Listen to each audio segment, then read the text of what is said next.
Olá pessoal, Thiago aqui. Hoje dia 31 de janeiro de 2022, último dia do mês aí. Hoje fecha aí o mês, né? Lembrando que normalmente grandes bancos, instituições fazem um rebalanceamento de carteiras justamente aí no último dia. E sabendo que existe cada vez mais instituições, mais institucionais, mais grandes fundos, né? Cada vez mais empresas e pessoas interessadas em Bitcoin, isso pode ser importante, interessante aí para novas adoções ou então para a realização de lucros de quem chegou a comprar Bitcoin a preços mais em contas, né? Eu quero trazer um dado para vocês aqui hoje sobre a análise on-chain.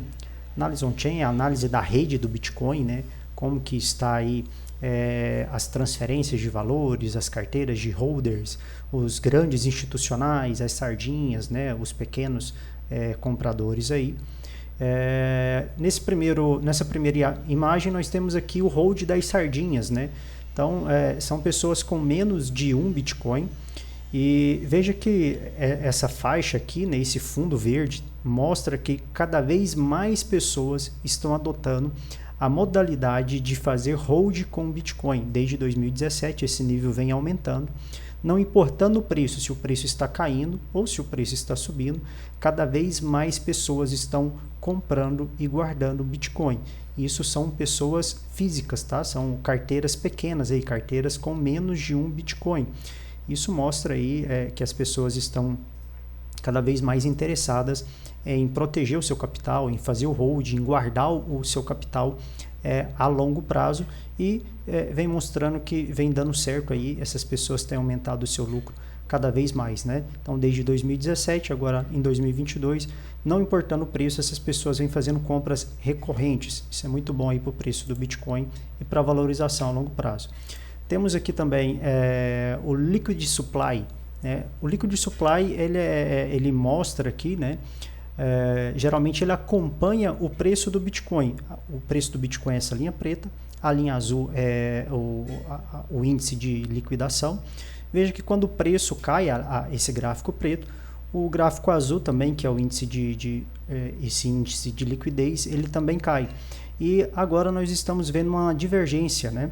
O preço do Bitcoin caindo aqui nesse finalzinho e desde maio, julho, o índice de liquidez vem aumentando. Isso mostra aqui uma clara divergência. E quando acontece essa divergência, geralmente o preço é que está errado. Então, o preço tende a voltar a subir, seguindo aqui o índice de liquidez.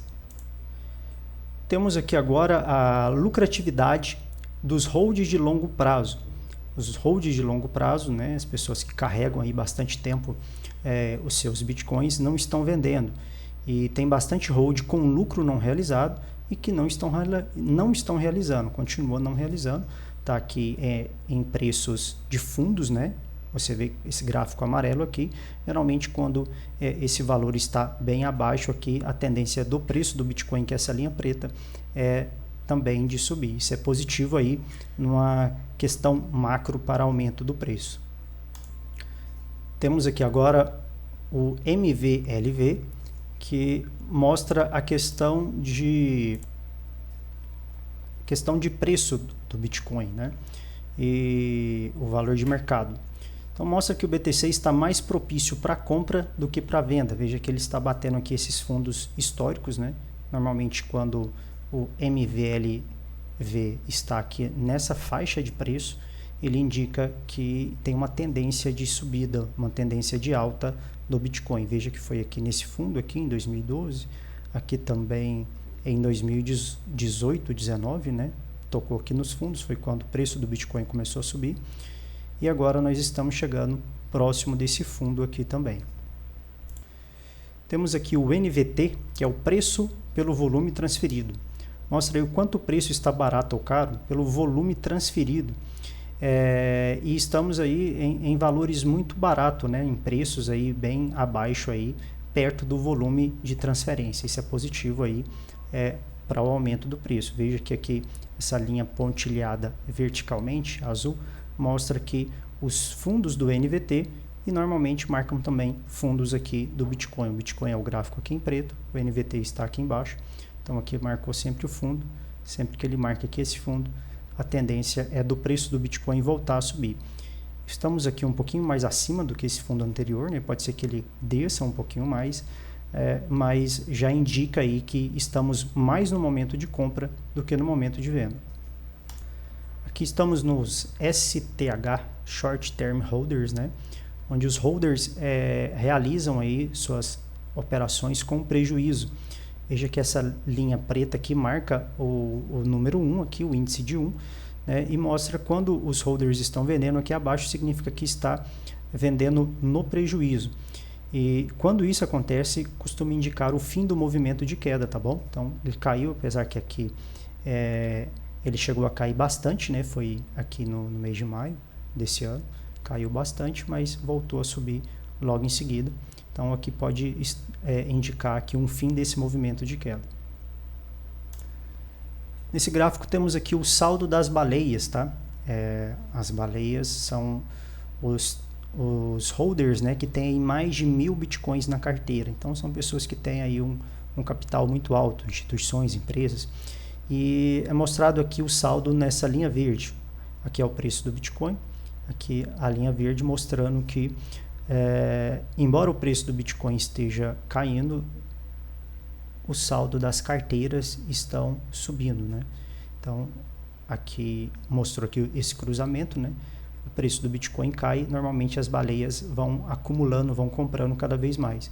Isso é positivo porque são empresas, são pessoas que têm um capital maior e se continuam aí comprando, né? Aqui nessa linha preta, mostra aqui uma linha de tendência de baixa dessa compra dessas baleias e mesmo o preço caindo, eles continuam comprando e armazenando cada vez mais. Isso é um indicativo de que o preço pode voltar a subir aí novamente.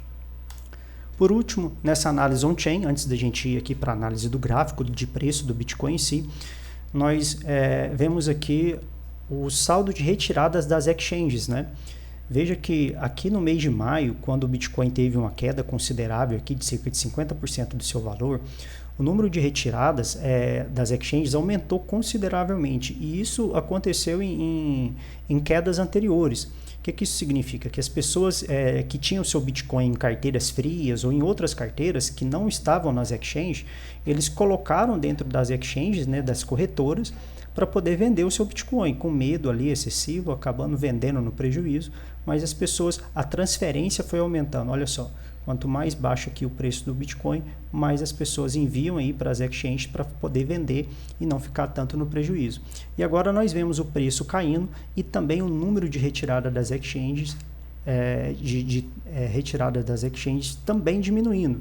Então, isso mostra que as pessoas estão guardando, como a gente viu lá, as baleias e até mesmo as sardinhas, comprando e acumulando e guardando cada vez mais os seus bitcoins. Então, não estão retirando, não estão vendendo, né, o Bitcoin aí e está guardando, segurando mais para o longo prazo. Muito bem, para o vídeo não ficar muito comprido, estamos aqui no gráfico de 1 hora do Bitcoin. Veja que podemos traçar uma linha de tendência de alta aqui. Ele fez esse movimentozinho aqui, chegou a descer aqui, né? Aqui teria uma linha de tendência de alta anteriormente aqui, mas podemos ajustar ela para cá, porque o preço está tentando fazer um novo topo. Veja que essa área aqui é uma área muito importante, tá? Uma área de resistência grande, ele já tocou aqui anteriormente e não conseguiu romper. Mais uma vez, ele está testando aqui exatamente agora, nesse momento. Deixa eu ajustar aqui um pouquinho mais para cima.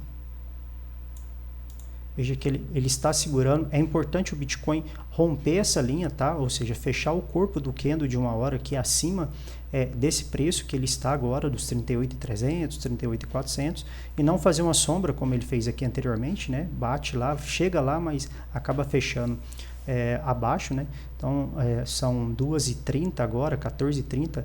Então, até as 3 horas ele deveria fechar aqui para cima. Isso seria muito bom para que o preço continuasse subindo. Temos aqui no gráfico de 4 horas, deixa eu ajustar aqui. Veja que aquela LTA que a gente traçou, ela coaduna aqui, né? No gráfico de 4 horas, a gente pode ajustar ela mais aqui. os preços de realização de venda, de lucro, continuam sendo os mesmos daqui, tá? O Bitcoin não fez muitos movimentos diferentes do que havíamos falado. Continuamos com essa linha de tendência de baixa, que é essa linha descendo aqui, tá vendo? Pode ser aqui uma importante resistência, né? Tendo em vista que o Bitcoin superou aqui aquela média móvel de 50 períodos no gráfico de 4 horas, está fazendo ela aqui como suporte. É muito importante que ele não perca, que ele continue subindo, continue se valorizando. O IFR no 4 horas também mostra que a gente pode traçar aqui essa LTA, mostra que ele continua aí no movimento de alta, né? Mas não deixe de realizar, quem está fazendo aí trades semanais ou mensais, né? Realizar seus lucros nessa faixa aqui. Quem está fazendo hold, pessoal, depois vou até gravar um vídeo falando sobre isso, né? Como você realmente fazer compras recorrentes, né? Montar uma planilha e fazer algo bem parametrizado aí para você ter sua carteira de longo prazo. Então, não importa o valor, né, em que o Bitcoin está, você que acredita que o Bitcoin realmente vai continuar se valorizando, como vem se valorizando aí desde o seu início, em 2009, então foi até momentos excelentes de compra nessa região aqui dos 32, 34 e ainda está aqui na região boa de compra nos 38 mil dólares, isso para compra de longo prazo. Para quem quer realizar lucro, quer ver resultados maiores aí, nesse momento, no fechamento do Bitcoin, é importante que ele feche acima desse preço aqui, dos 38.300, essa linha vermelha aqui, ou talvez a gente poderia até ajustar aqui nesse topinho anterior, tá vendo? Ele rompendo aqui, a gente pode ver ele chegar lá nos 40 mil. E os 40 mil sempre foi um ponto muito forte, um ponto de muita briga do Bitcoin, como a gente pode ver aqui no gráfico diário. Os 40 mil é exatamente onde marcava esse fundo, ele teve resistência para cair, né? E agora ele vai ter um pouco de resistência aqui para conseguir subir, para conseguir superar. Veja que apesar de toda a análise on-chain, indicando aí a alta do Bitcoin, a gente vê que quando ele cai, olha essa barra grande aqui, né? Ele cai com mais força do que quando sobe. As barras de alta são barras bem pequenas, né? Bem moderadas. Então, reforço aí o gerenciamento de risco. Também vamos fazer aqui um vídeo falando sobre o gerenciamento de risco correto, tá bom? Para que você realmente consiga ter mais lucros e minimizar os prejuízos quando acontece, que pode realmente aí acontecer prejuízo aí na semana ou no mês, né?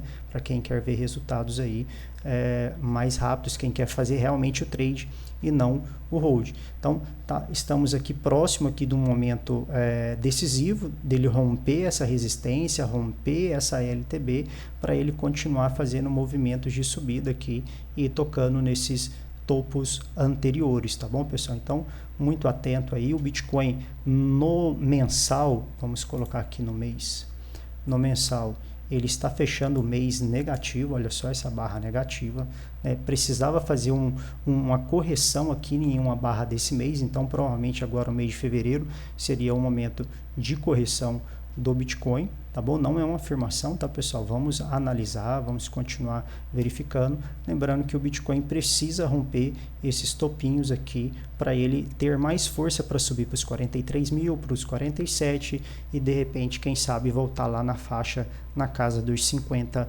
mil dólares, tá bom? Então, rompeu aqui a média móvel de 9 períodos, né? Quem ainda não entrou e quiser colocar uma parte do seu capital aí, 10%, 15% do capital destinado a criptoativos, ainda estamos num momento bom. Caso o preço caia, temos regiões aqui de compras aqui um pouco mais abaixo, aqui na casa dos 30 mil dólares, para você fazer um médio e conseguir carregar por mais tempo aí a sua posição. E para quem já comprou aqui, ainda não realizou, pode ser que seja um momento bom para você realizar uma parte dos seus lucros e esperar ele atingir os novos topos aqui para realizar o restante. Pessoal, muito obrigado. Por hoje é só.